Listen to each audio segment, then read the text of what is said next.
Archana I miss you Archana सोइला बेले सपने आखी भांगाई बुनी द काई के मते देउ चुलो एते भोरे दंड गिरी गिरी भूले खाली एते मोर मुंड काई पाई काई तुई रे रानी कोलु एते कांड तुई मोर दीवानी मुई तोर दीवाना तोर छोड़ा रानी मुकिची चाहे ना I love you Archana I like you अर्चना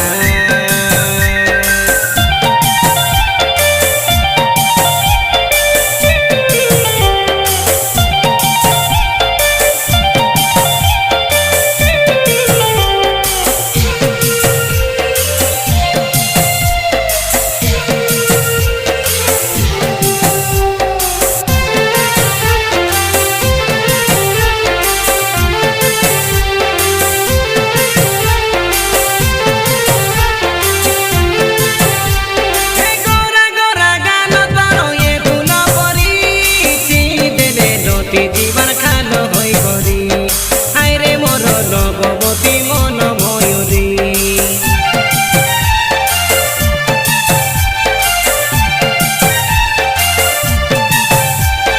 भूली जा कइले जीवी केमिति भूली भल पाई अछि केते दुख संभाड़ी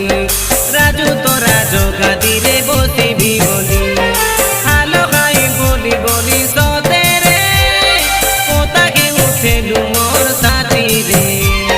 मिस कले किस देई देबार तमर से ऊपर छात रे आखिर आईना पूरा जुभाईना बुझे जा मानी जा ए मोर दोईना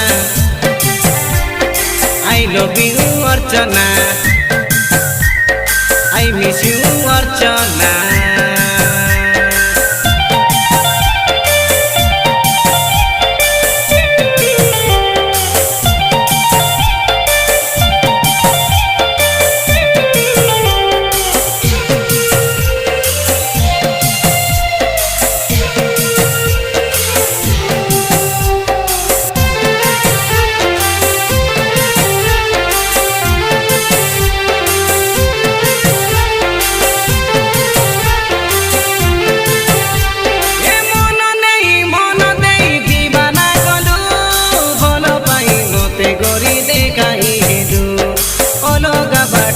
तोर मन को देलु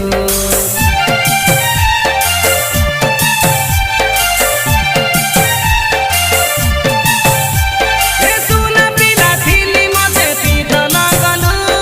गरीब राजुर दुकन से भोदिलु मोर जीवन संगेरे खाली खेल खेलिलु मन पाठ पढ़ी न पारिली रे तोर पाई बोली काई सते रे मोर प्रेम रे माटी रे नो मिसाइबा के बेरे करनी चलना करिबा आलोचना ये सारा संसारे काको डरना I love you Archana I miss you Archana सोइला बेले सपने आखी भांगाई बुनी द के मते देहु चुलो एते भोरे दंड गिरी गिरी भूले गाली एते मोर मुंड काई पाई काई तुई रे रानी कोलु एते कांड तुई मोर दीवानी मुई तोर दीवाना तो छोड़ा रानी लो मुकिची चाहे ना आई लव यू अर्चना।